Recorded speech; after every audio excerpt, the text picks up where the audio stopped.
Brought to you by TechnoSpark 20 series smartphones.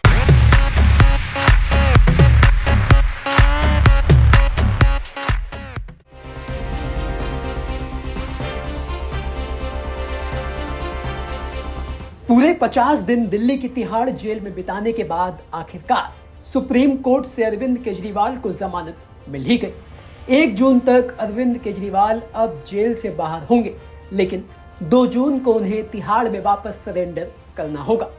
यानी कि 22 दिन के लिए ही सही अरविंद केजरीवाल को राहत जरूर मिल गई। राहत हम इसलिए कह रहे हैं क्योंकि जिस वक्त पार्टी को चुनाव के समय अरविंद केजरीवाल की सबसे ज्यादा जरूरत थी, उस समय अरविंद केजरीवाल को जमानत मिल गई।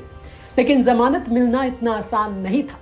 सुप्रीम कोर्ट में लगातार ईडी अरविंद केजरीवाल की जमानत का विरोध कर रही थी। बावजूद इसके अगर जमानत मिली तो उसका क्रेडिट जाता है अरविंद केजरीवाल के वकील अभिषेक मनु सिंघवी को, जिनकी दलीलों के आगे ईडी की एक ना चली, जिन्होंने अरविंद केजरीवाल को जेल से बाहर निकालने के लिए अपनी पूरी ताकत लगा दी। वो कैसे, ये आपको हम बताते हैं। दरअसल लोअर कोर्ट और हाई कोर्ट से झटका लगने के बाद अरविंद केजरीवाल सुप्रीम कोर्ट पहुंचे, जहां उनकी तरफ से अभिषेक मनु सिंघवी पैरवी कर रहे थे, जिन्होंने अपनी दलील में यह कहा कि 3 स्टेज होती है: दस्तावेज, विश्वास न करने का कारण और आरोपी होना। गिरफ्तार करने का अधिकार होने का मतलब ये नहीं है कि गिरफ्तार कर ले। आरोप साबित होना चाहिए, सिर्फ शक नहीं होना चाहिए। आपके पास पुख्ता या आरोपी साबित करने के लिए सबूत होने चाहिए, कुछ आधार होना चाहिए जो हमें नहीं पता। केजरीवाल को सीबीआई ने बुलाया, वो गए। ईडी के नोटिस का जवाब डिटेल में दिया। उन्होंने कहा कि वो नहीं आ सकते। आप ये नहीं कह सकते कि आप आए नहीं, इसलिए हमने गिरफ्तार कर लिया। ये मेरा अधिकार है कि मैं ना जाऊं। अगर कोई आरोपी कहता है कि मैं बयान नहीं दूंगा, तो क्या आप ये कह सकते हैं कि आरोपी सहयोग नहीं कर रहा, इसलिए उसे गिरफ्तार करते हैं? इन्होंने केजरीवाल को गिरफ्तार किया। सेक्शन 50 के तहत वही बयान नहीं लिए गए। 1.5 साल तक गिरफ्तारी नहीं की गई। मेरी बेल को नकार दिए जाने से मुझे घर आकर गिरफ्तार करने का आधार नहीं बनता। दिल्ली के मुख्यमंत्री के खिलाफ कोई सबूत नहीं है और उनकी गिरफ्तारी गैर कानूनी है। केजरीवाल ने ईडी के 9 समन का जवाब दिया था। जांच एजेंसी के सामने पेश न होना गिरफ्तारी का आधार नहीं हो सकता।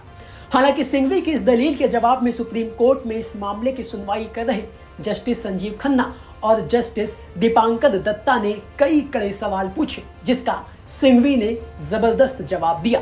जैसे जस्टिस खन्ना ने पूछा, क्या आप खुद विरोधाभासी नहीं हो रहे हैं? आपने कहा है कि सेक्शन 50 के तहत बयान रिकॉर्ड नहीं किए गए, फिर बाद में आप बयान देने के लिए नहीं गए।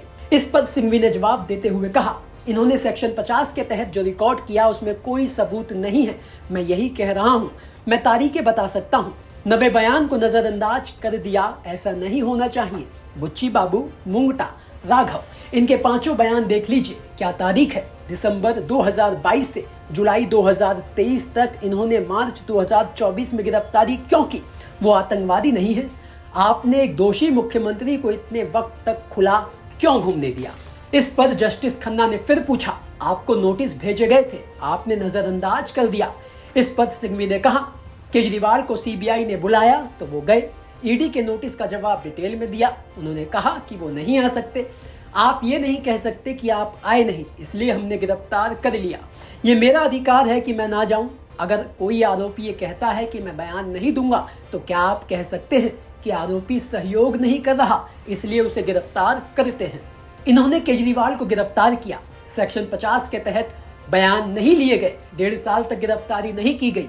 मेरी बेल को नकार दिए जाने से मुझे घर आकर गिरफ्तार करने का आधार नहीं बनता। इस पर जस्टिस खन्ना ने फिर पूछा, हम समझ रहे हैं कि आप पीएमएलए के सेक्शन 19 पर फोकस कर रहे हैं। कड़ी परीक्षा है, देखते हैं कि विजय मदन लाल चौधरी का फैसला क्या कहता है। इस पर सिंघवी ने कहा, लेकिन ध्यान रखिए कि केजरीवाल आरोपी नहीं है। 24 मार्च तक उन्होंने यही कहा था कि मैं ना तो आरोपी हूं और ना ही संदिग्ध। कुछ बयानों की अफवाह थी, जैसे राघव शरद रेड्डी, इलेक्टोरल बॉन्ड का नाम सामने आया, पिता ने भाजपा ज्वाइन कर ली। तो कुल मिलाकर सिंघवी ने सुप्रीम कोर्ट में केजरीवाल की तरफ से ऐसा पक्ष रखा, ऐसी दलीलें रखी जो ईडी की दलीलों पर भारी पड़ी। नतीजा, केजरीवाल को जमानत मिली और वो अब चुनाव प्रचार करने के लिए जेल से बाहर आ गए हैं। ब्यूरो रिपोर्ट, दिल्ली तक।